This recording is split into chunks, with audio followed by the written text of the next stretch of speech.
What's going on? It's your boy Sermon at Sermon's Domain on Twitter. Usher is back. He's back with a brand new single titled No Limit, and it features none other than Young Thug. One of the last Usher records that we got in 2015 was Usher featuring Migos. So having Usher featuring Young Thug really isn't far-fetched. Now, is it a good idea? It could be on paper, having Usher singing and Thug come through with like the stellar rap verse. But unfortunately, No Limit is not that type of record. I like the concept of it, like paying homage to No Limit, with a bunch of different references in the hook. He says, make you say, I'll see murder that. I'll give you that ghetto D girl. Like little references like that. It's like, it's kind of clever. It's a little bit hilarious. But aside from that, the record to me doesn't really sound like something Usher should be doing. It's not R&B. It's more Usher on his rap tip. And to be honest, it sounds more like he's trying to do his best impression of Young Thug.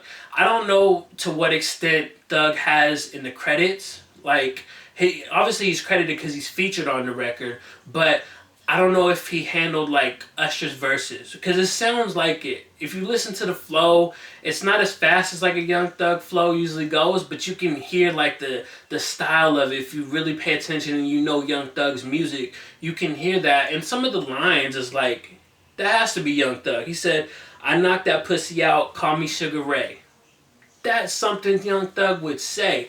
But then there's like 7 writers credited on the whole entire song, including Usher, and then you have Thug, and then you also have Rock City, who, they're really good songwriters, so they had their hand in this as well. And then also the producer of the song, Brandon Bam Hodge, he's on the writing credits too, so it's hard to tell where everything really came from. Besides the concept, I can't get into this record. I don't know what I want out of Usher in 2016, but I know for a fact I don't want to see him doing any more records like No Limit. I would rather Usher just do some really good R&B, kind of like when he had the record Good Kisser a couple years ago that was starting to really take off. And you thought an album was coming, but the album never came from that. It was weird. Like he had this single, it was being pushed by the label, and then it just went silent. And since then, he's only really popped up a handful of times. So I wonder if the release of No Limit signifies that a new album is finally on the horizon. So, there's still a little under 6 months left in the year. Hopefully No Limit doesn't make it onto any album if it does come, but I would welcome another Usher album.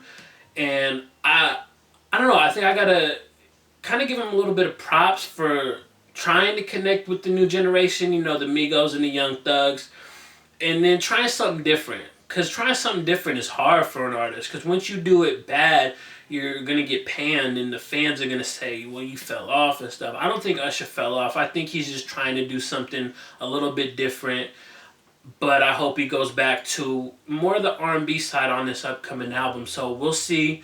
Listen to No Limit. It's exclusively on Tidal right now, but you can, you can find it on wherever you bootleg music, wherever you listen to music, wherever.